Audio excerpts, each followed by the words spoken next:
ما چیستیم؟ ما چیستیم؟ ما چیستیم؟ ما چیستیم؟ ما کیستیم؟ ما کیستیم؟ ما کیستیم؟ ما کیستیم؟ از کجا آمدن؟ کجا آمدن؟ از کجا آمدن؟ آمدنم بهر چه؟ آمدنم بهر چه بود؟ پیدایش زمین، داستان سنگی که جان گرفت. قسمت سوم و آخرین قسمت. شما در حال مشاهده یکی از هیجان انگیزترین اتفاقات زمین هستید. در 375 میلیون سال پیش ماهی تیکتالیک از آب وارد خشکی میشه و در طی 15 میلیون سال تکامل پیدا میکنه. همه مهره‌داران از جمله دایناسورها، پرندگان و پستانداران حاصل تکامل تیکتالیک هستند که خشکی رو برای زندگی کردن انتخاب کرد. در زمان به جلو میریم. موجودات زیادی به تکامل رسیدند و در حدود 251 میلیون سال پیش بزرگترین انقراض زمین به وقوع پیوست. انقراض پرمیان. بین 90 تا 96% از تمام گونه‌های زندگی روی زمین از بین رفتند. 50 میلیون سال بعد ابرقاره پانجیا تشکیل میشه. فضا برای رشد گونه‌ای تازه فراهم شده. دایناسورها.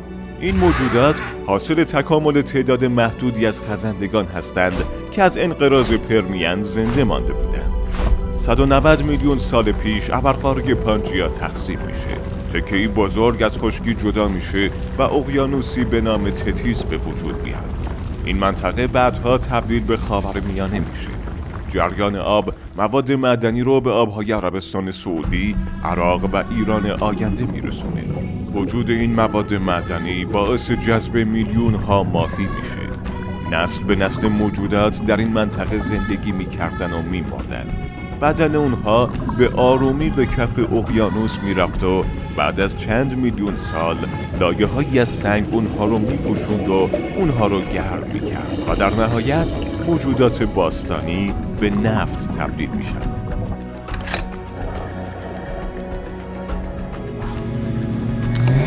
هر لیتر از سوخت ماشین‌های ما، هر پلاستیکی که استفاده می‌کنیم، پلاستیک موبایل هامون، رنگ روی دیوار هامون و حتی صابونی که برای شستن استفاده می‌کنیم، تقریباً همه اینها از این موجودات باستانی به دست اومده. 180 میلیون سال پیش صفحات آمریکای شمالی در حال دور شدن از صفحات اروپا و آسیا است. این دور شدن به کندی پیش میره.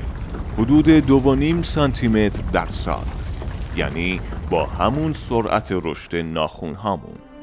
65 میلیون سال پیش سیارکی با قطر 10 کیلومتر با ابعادی بزرگتر از کوه اورست با سرعت 70,000 کیلومتر در ساعت مستقیم به سمت خلیج مکزیک در حرکته.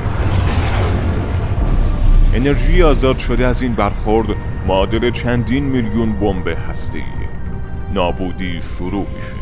دمای زمین به 275 درجه میرسه.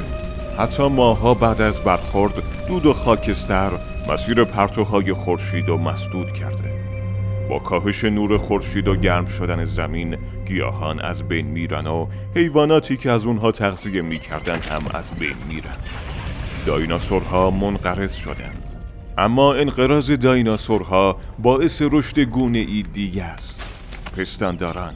اونها با زندگی در زیر زمین از گرما و آتش در امان موندن و با عادت تغذیه از همه چیز بقای خودشون را تضمین کردند. در 47 میلیون سال پیش پستانداری زندگی می‌کرد به نام ایدا. مغز و چشمانی بزرگتر داشت. هیچ شباهتی به ما انسان‌ها نداره. اما فسیل‌های کشف شده در زمان ما نشون میده امکان تکامل این موجودات به میمون‌ها و در نهایت به انسان‌ها وجود داره. 4 میلیون سال پیش زمین حالا به همون شکلیه که ما میشناسیم. البته هنوز چیزی کمه. ما انسان‌ها در طی چند میلیون سال تکامل پیدا میکنن و در سرتاسر زمین پخش میشن. 40,000 سال پیش عصر یخبندان شروع میشه. یکی از سخت‌ترین دوره‌ها برای ما انسان‌ها. حالا به 20,000 سال پیش رسیدیم. صفحات یخ به ارتفاع 2.5 کیلومتر در نیمکره شمالی ایجاد شده. پلی از یخ میان سیبری و آلاسکا به وجود میاد. پلی بین دو قاره بزرگ، دروازه هایی که انسان ها رو به دنیای جدید از آسیا به آمریکا خواهند رسوند. در 14,000 سال پیش یخها کم کم آب میشن و به شمالگان و جنوبگان عقب نشینی میکنن. پس از طی سفری 4.5 میلیارد ساله اکنون به مقصد رسیدیم، به خونه. الان میتونیم بفهمیم هر چیزی که اطرافمون میبینیم چطور به اینجا رسیده. اما هنوز داستان زمین تموم نشده. سیاره ما حداقل تا 4.5 میلیارد سال دیگه به حیات خودش ادامه میده. فکرشو بکنید که چه شگفتی ها، چه وحشت ها و چه موجودات عجیب دیگه‌ای پیش روی سیاره بیقرار و خلاق ما خواهند بود. اما ما انسان ها با سرعت زیادی به سمت انقراض بزرگ بعدی میریم. انقراضی که خود ما باعثشیم. برای نجات خودمون، موجودات دیگه و زمین زیبا یا آسیب پذیرمون هنوز فرصت هست. ما باید انتشار گازهای گلخونه‌ای رو کاهش بدیم تا دمای سیاره بیشتر از این نشه. در غیر این صورت همینجا داستانمون تموم میشه.